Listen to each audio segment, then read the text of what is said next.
Em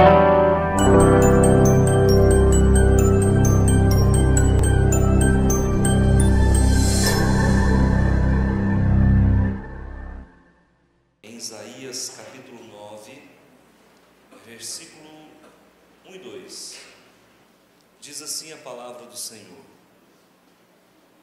Mas para que a terra que estava aflita não continuará a obscuridade, Deus nos primeiros tempos tornou desprezível a terra de Zebulon e a terra de Naftali, mas nos últimos tornará glorioso o caminho do mar, além do Jordão, Galileia dos gentios.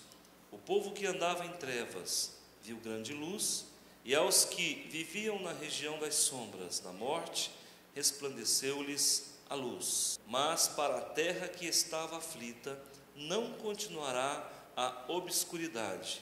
Deus, nos primeiros tempos, tornou desprezível a terra de Zebulon e a terra de Naftali, mas nos últimos tornará glorioso o caminho do mar, além do Jordão, Galileia dos gentios. O povo que andava em trevas viu grande luz, e aos que viviam na região da sombra da morte, resplandeceu-lhes a luz. Vamos comigo para Marcos capítulo 2 agora. Nós teremos uma leitura contextualizada com o primeiro texto que acabamos de ler. A palavra do Senhor diz assim: Dias depois entrou Jesus de novo em Cafarnaum, e logo ocorreu que ele estava em casa.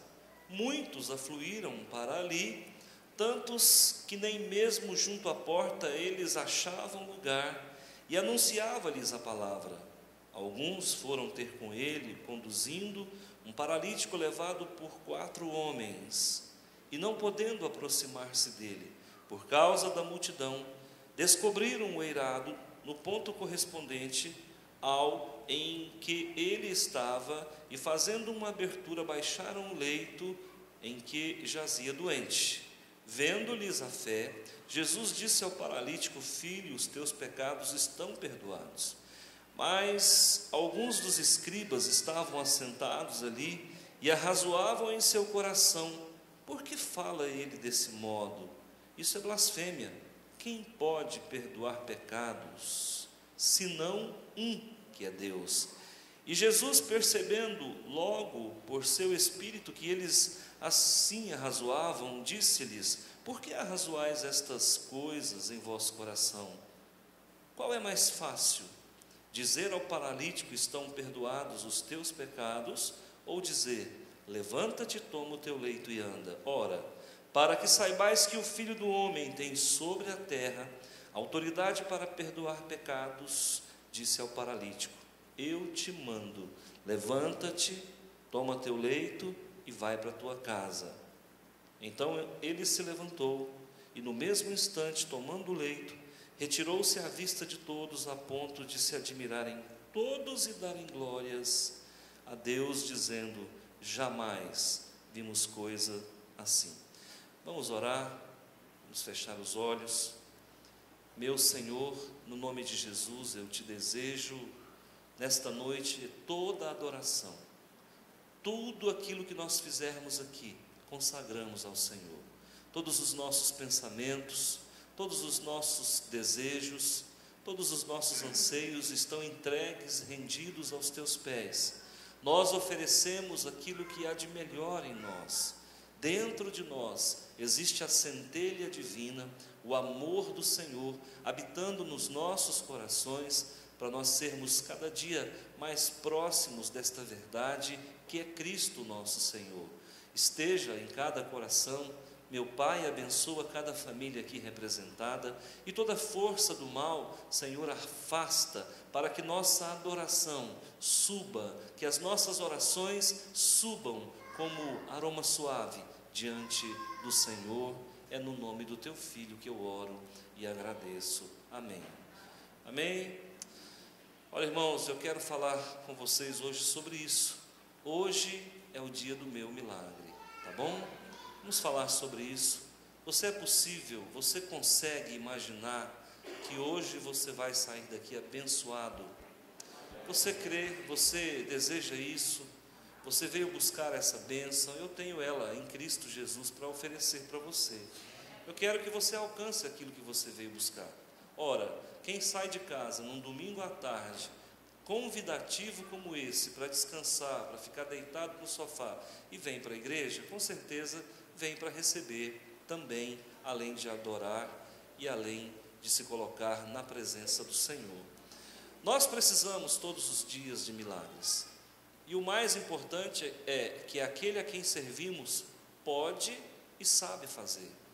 Então, eu desejo para você de coração que você receba a resposta das tuas orações, que tudo aquilo que você tem colocado diante do Senhor seja alcançado ainda nesse último quadrimestre do ano aqui na nossa igreja. Eu tenho presenciado muitas respostas de orações aqui na nossa igreja. Como eu tenho ficado agradecido com o que Deus tem feito na nossa igreja. No culto que vem, nós vamos ter um testemunho de uma irmã que eu me lembro como se fosse hoje, quando ela chegou na nossa igreja, há 5 anos atrás, com muitos problemas, muitos emocionais, vários problemas, e ela havia vindo de outra igreja, e nós começamos a trabalhar com ela. Não é fácil deixar-se ser tratado por alguém, não é fácil, porque às vezes nós vamos ter que apertar um pouquinho, às vezes nós vamos ter que bambear um pouquinho, e ali nós trabalhamos com ela. Por alguns momentos ela até pensou em deixar a igreja, mas ela aceitou o desafio de permanecer, porque aquilo que às vezes para nós parece humilhação, para Deus é amor. Deus nos ama até quando nos corrige, não é? E ela vai dar um testemunho hoje para a honra e glória do Senhor. Ela está no lugar onde muita gente desejaria estar, ganhando financeiramente o que muita gente desejaria ganhar, sabe? Num status que, na minha opinião, para a educação é um dos melhores do país. Agora, por que Deus faz esses milagres? Porque as pessoas querem Ele, porque as pessoas se submetem e as pessoas buscam.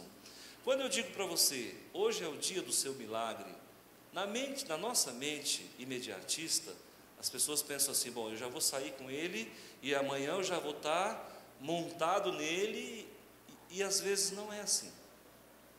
Você viu uma profecia que se deu em Isaías, que se cumpriu 700 anos depois. A profecia de Isaías capítulo 9, sobre Naftali e Zebulon, só aconteceu 700 anos depois. Haviam 2 tribos que de certa forma não foram tão bem sucedidas como a tribo de Zebulon e Naftali. Vocês sabem que todas as tribos, elas eram descendentes dos filhos de Jacó. Zebulon era filho de Leia e Naftali era filho de Raquel. Quando houve o êxodo, Zebulon, os descendentes de Zebulon, da tribo de Zebulon, perfaziam um total de 54.400 homens de guerra. E a tribo de Naftali perfazia um total de mais de 50.000 homens, pronto para guerrear. Esses homens entraram na terra prometida. No período de Êxodo, no período dos 40 anos do deserto, eles não se destacaram. Foram povos assim um pouco apagados. Mas no período de Juízes, passando o período de Josué, no período de Juízes, então essas tribos começam a se destacar. Mas depois elas entram, por assim dizer, num marasmo, e você só vai ouvir falar delas de novo lá nesse milagre, ou seja, nesse contexto de Cafarnaum. Então Cafarnaum, que era a cidade onde Jesus estava sitiado, habitando, era nas imediações, nas cercanias de Zebulon e Naftali. Então Zebulon e Naftali, 2 cidades que estavam obscurecidas, vivendo no anonimato, não tinha nada que as fizesse projetar diante do glamour do Império Romano, ou mesmo do Império Seleucida. Elas estavam apagadas, mas um dia elas receberam uma presença muito ilustre, um homem chamado Jesus, que deixou Nazaré, saiu da Galileia e veio morar em Cafarnaum, terra de Zebulon, terra de Naftali, terra do mar. Algumas características são importantes nessa terra. Primeiro, ali existia uma sinagoga, pelo menos. Ali existia um quartel-general romano. E ali existia uma agência alfandegária. Era uma cidade portuária, era uma cidade marítima, estava entre o Mar da Galileia e o Mar Mediterrâneo. Era uma cidade costeira e uma cidade que corria bastante dinheiro, também chamada de Galileia dos Gentios. Por quê? Porque para ali afluíam muitos estrangeiros em busca de emprego, em busca de melhores condições de vida, em busca de melhoria financeira. Então Jesus coloca exatamente em Cafarnaum o seu templo maior para alcançar vidas, e é dali que muitos milagres partem para alcançar os nossos dias. Eu acabo de ler, na minha opinião, um dos mais desafiadores milagres que Jesus vivenciou. O texto que nós lemos em Marcos, capítulo 2, de 1 a 12, não é nada convencional.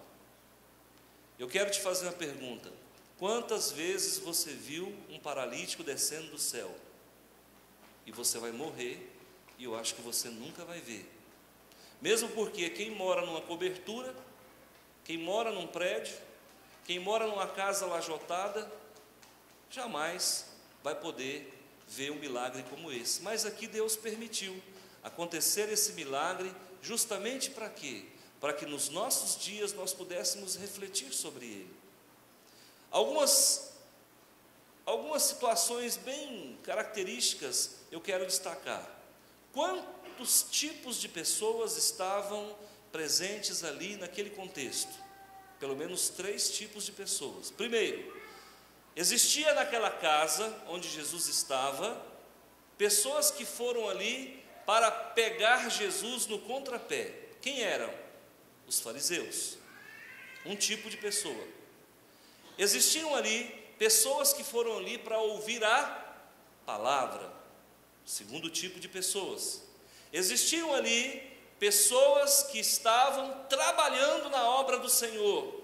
Um terceiro tipo de pessoa. Quarto, pessoas doentes, necessitadas, que queriam não só ouvir a palavra, mas também queria um milagre. Eu não sei em qual tipo desse você se encaixa. Eu sei que aqui não tem essa pessoa que veio para testar o pregador. Tenho certeza que não tem fariseu aqui. Mas muitos aqui vieram para ouvir a palavra. Outros vieram aqui para, além de ouvir a palavra, receber o seu milagre. E é isso que nos mantém unidos. É essa motivação que nos coloca debaixo dos holofotes do Senhor, e é por isso que nós estamos no centro da vontade do Pai, e quando nós estamos nele, nada pode nos vencer, nós podemos todas as coisas. Amém? O que me chama a atenção também nesse quadro é que mesmo pessoas que muitas vezes são de Deus, elas também carregam enfermidades, carregam pecados, limitações. Esse paralítico, ele era limitado. Ele estava com 2 ou 3 limitações, das quais eu posso destacar uma limitação física. Ele, ao que tudo indica, ele era um tetraplégico, porque ele vivia deitado numa cama. Não se sabe ao certo quanto tempo. Nós não sabemos se ele era um crente convicto ou se ele era alguém que estava recebendo a palavra pela primeira vez. Mas existia essa limitação na vida desse homem. Quantos aqui estão, irmãos, que talvez ainda estão acamados espiritualmente, que estão com algumas limitações das mais diversas, físicas, emocionais, espirituais, pessoas que estão adoecidas, que estão adoecendo. Agora, o que me chama a atenção é a segunda limitação desse homem, mais ainda. Qual? uma limitação espiritual onde, antes de receber a cura, ele recebeu o perdão dos seus pecados. Nós sabemos que nem toda enfermidade é causada por pecado, mas muitas são. E você vai ver de cara que quando esse homem aparece no cenário de uma forma muito pitoresca, descendo do teto, descendo através das cordas, que é colocado no chão, Jesus simplesmente diz: homem, os teus pecados estão perdoados. E eu vou dizer uma coisa para vocês, irmãos, eu não sei você, mas eu sou necessitado de perdão de Deus todos os dias. Nós erramos até sem querer, até tentando acertar nós erramos. E quando esse homem comparece na presença do Senhor, ele diz: olha, os teus pecados estão perdoados. Quantos de nós aqui nessa noite precisa de um perdão de pecados? O que nós fizemos durante a semana? O que nós fizemos no ano de 2014 que já vai partindo para os finalmente? Como é que está a nossa vida diante do Pai, do Eterno? Qual é o nível de comprometimento meu com a fé? Será que eu estou içado por cordas? Será que eu estou dependendo de amigos? Será que eu tenho pecados para serem perdoados? Qual é a minha condição espiritual? Paraplégico, tetraplégico, imobilizado? Como é que nós estamos na ordem do dia? E eu quero que você faça essa reflexão junto comigo. Eu preciso liberar uma palavra de poder para você em Cristo Jesus. Irmãos, eu tenho visto Deus operando no nosso meio. E eu não prego aqui para preencher 40 minutos de tempo. Irmãos, eu prego aqui para disponibilizar bênçãos para a vida de todo aquele que crê, que ouve e que obedece. E eu tenho certeza que essa igreja é vencedora. Mas por quê? Porque aqui as pessoas chegaram paralíticas e foram curadas, ou estão no processo da cura. Chegaram aqui devedoras a Deus e estão totalmente perdoadas, não há dívida. O escrito de dívida foi rasgado no momento em que nós aceitamos esse Senhor Jesus na nossa vida. Então não há quem permaneça nesse ministério que não seja alcançado pela graça de Deus. Então eu quero dizer para você, hoje é o dia do seu milagre. Comece a partir de agora a projetar isso dentro de você. Existem pecados em sua vida que precisam ser perdoados? Pastor, tem. Então coloca isso diante do Senhor. Haja com honestidade, haja com transparência. Se precisar de amigos, você tem 1, 2, 10. Se for preciso que alguém te carregue por algum tempo, nós vamos fazer isso. Aliás, nós temos feito isso com algumas pessoas aqui. Existem pessoas que nós estamos carregando. Aqui você vê 4 amigos carregando um outro amigo. Queridos irmãos, esse número para mim ele é chamativo. 4 são 4 evangelhos. Nós temos a palavra de Deus em 4 evangelhos, nos dando suporte para que nós sejamos curados de todas as nossas enfermidades. Qual é o teu pecado? Qual é a tua mazela espiritual? Coloca isso diante do Senhor. O Senhor Jesus nessa noite te fala: os teus pecados estão perdoados. Acontece, irmãos, que no mundo em que nós vivemos, até para nós declararmos a bênção para alguém, vai existir oposição. E eu digo para você, a oposição não vem às vezes de fora.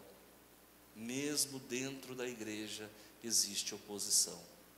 Dentro daquele contexto de igreja, que Jesus estava no centro, porque Jesus estava no centro.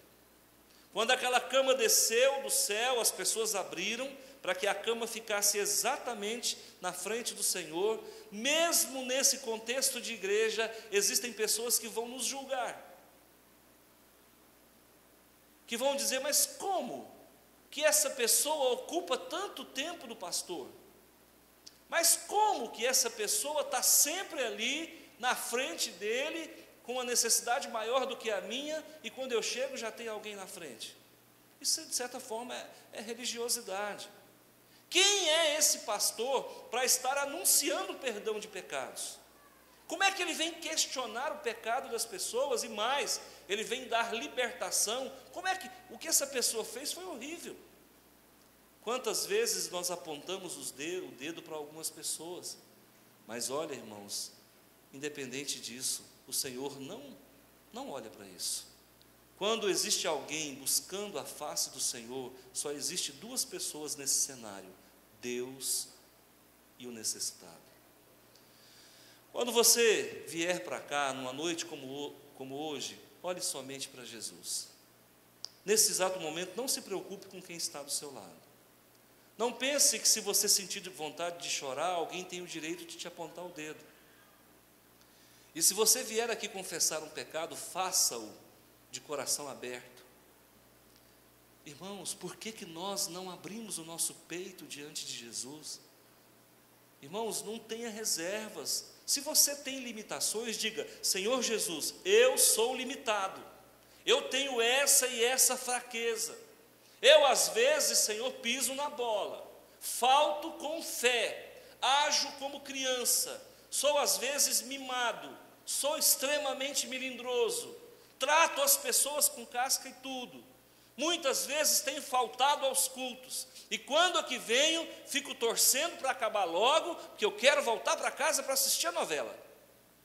Seja honesto, irmãos. Senhor meu Deus, como disse o nosso pastor, eu tenho dado mais prioridade à internet, aos Facebooks da vida, do que ao Senhor. Pai, o tempo que eu tenho gastado na internet, se eu tirar 10%, dá para fazer 1 hora de oração. Verdade, irmãos? Por que nós não agimos assim?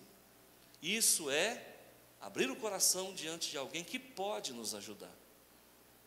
Aquele homem, então, quando os seus pecados foram perdoados, Jesus declara uma sentença que transformou a vida dele. Levanta-te, toma a tua cama e volta para casa. Durante muito tempo eu fiquei patinando nessa frase.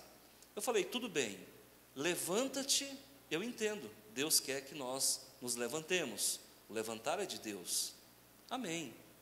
Volta para casa, todo mundo tem uma casa e tem direito ao conforto dela, mas para que carregar a cama? Eu durante muito tempo fiquei pensando: eu já fui abençoado, eu já recebi o meu milagre, por que eu tenho que carregar uma cama que me carregou durante 10 anos? Que é a representação do meu sofrimento, da minha dor. Por que eu tenho que carregar isso? Irmãos, naquele dia então, dessa reflexão, o Senhor me disse: todos nós temos uma história, e mesmo aquilo que nos fez sofrer, deve permanecer na nossa mente, para que nós para lá nunca mais desejemos voltar. Eu tenho coisas na minha vida que eu tenho vergonha de contar para você. Existem situações da minha vida que me faz sofrer até hoje, mesmo sabendo que Deus me perdoou, e mesmo sabendo que eu não pertenço mais a essas práticas, mas eu digo para você, isso me dói, porque um dia eu fui tão cego que eu não consegui separar isso da minha vida. Mas quando Jesus entrou, eu mudei o meu comportamento, as minhas atitudes. Mas por que essa memória cache continua na minha vida? Irmãos, para que nós saibamos diferenciar entre a luz e as trevas, para que nós possamos olhar para aquele momento negro da nossa vida e dizer: olha, isso eu não quero mais para mim. Então isso que às vezes nos envergonha, deve nos acompanhar, porque faz parte da nossa história. Irmãos, muitas pessoas não conseguem entender e falam assim: olha, quem tem dúvida não tem fé. Mas na construção da fé, a dúvida é um elemento importante, irmãos. No começo da minha fé, eu vou ter que duvidar de Deus, porque é a oportunidade dele, que Ele tem de mostrar para mim que Ele é fiel. Quando eu questionar se Deus realmente vai ou não vai me abençoar, eu estou fazendo com Deus o quê? Um bate-bola, e estou dizendo: olha, eu não estou confiando muito no Senhor não, essa palavra aí que está na Bíblia, que o pastor falou, será que é, será que não é? Aí Deus vem e fala: eu estou contigo, e é, e acontece do jeito que está aqui, e aquela dúvida não volta mais no seu coração. A dúvida faz parte da construção da fé, entende? Então o Senhor vai poderosamente te abençoar, até mesmo quando você duvida. Os teus pecados estão perdoados, levanta, toma a tua cama e volta para casa. Eu te pergunto, aquilo que te incomodava hoje, tem condições de você abandonar? Diga sim ou não. Sim. Aquilo que tem te envergonhado dia após dia, tem condições de ficar aqui? Tem, mas você vai ter que carregar isso na sua memória. Agora é importante levantar, é importante ter essa vontade corajosa de romper com alguns paradigmas. Nós somos às vezes, irmãos, adoecidos mais pelas nossas concepções do que por uma questão física. Às vezes eu vejo que pessoas fazem uma ligação profunda com a sua enfermidade. Ficar doente às vezes é bom, irmãos, que as pessoas olham para a gente com mais carinho. Quando a gente fica doente, o marido leva a comida na cama, a mulher leva o cafezinho de manhã na cama. Mas isso só acontece quando se fica doente. Então eu descobri que na doença tem alguma coisa boa, não é de toda má. Então muitas pessoas ficam carregando problemas para que alguém se compadeça delas, mas nem disso você precisa, porque quem tem Jesus, irmãos, está completamente confortado. Você não precisa ser mimado. Nós não precisamos mais de chupeta. O tempo do leite ninho passou. O tempo da maisena ficou para trás. Agora, irmãos, é jabá de Jesus. Agora é comida forte, é comida que alimenta. E o que alimenta, irmãos, agora é a palavra, porque nem só de pão viverá o homem. E eu digo para você, você sai daqui alimentado. Você está construindo a tua vitória. O milagre acontece agora porque você toma consciência dele. A libertação se dá não no dia que você talvez saia do problema, mas no dia que você se conscientiza que é possível sair do problema. E é possível, seja qual for a tua dor. O teu problema qual é? É emocional, é espiritual, é físico, é financeiro, é familiar? Qual é o teu problema? Do que você precisa? O que tem te colocado à margem? O que tem levado pessoas a se preocupar contigo? Quando as pessoas ligam para você, o que elas perguntam? Como é que está aquele problema? Resolveu? Porque os amigos são assim. Quando eles se ligam para nós, eles vão exatamente naquilo que é o problema. Quem é amigo nosso, irmãos, eles sabem qual é o nosso problema. Então, para você se situar e para você pontuar o teu entendimento, quando alguém liga para você, o que ele pergunta? Ô, irmão, como é que está o teu filho? Então, aquele filho, recorrentemente, ele tem sido motivo de preocupação para os seus amigos. Coloca isso diante do Senhor. Ou como é que está aquela situação financeira? Resolveu? Resolveu, não resolveu? Então isso deve ser pontuado na tua vida. Lembra-se disso nas tuas orações. Ore por aquilo que os teus amigos se preocupam. É um indicativo de que você precisa de uma bênção nessa área. Amém? Ou como é que é? Você já casou, fulana? As pessoas estão vendo que você está solteira. Pode ser que você precise de uma bênção nessa área. Ô fulano, você e a sua mulher resolveu o problema? Um liga, outro pergunta. É sinal que naquela área você precisa de uma bênção. Amém? Eu desejo para você isso sobre a tua casa. Talvez a tua cama seja isso. Talvez aquilo que você tem que carregar durante algum tempo, apesar de ter recebido a bênção, alguns resquícios vão ter que te acompanhar durante algum tempo. Eu tenho certeza que aquele moço carregou aquela cama até um certo lugar. Depois ele colocou ali debaixo do sol e da chuva e com o tempo foi se desfazendo, foi apodrecendo. Existem coisas que o tempo vai resolver. Amém? Saia daqui hoje dizendo assim, olha, aquele problema que enquanto o pastor pregava, Deus trazia na minha mente, ele já não existe. E eu levo para casa os restos mortais deste problema como troféu de uma vitória que eu recebi no dia de hoje. Você consegue viajar comigo? Pastor, quando é que o milagre acontece na minha vida?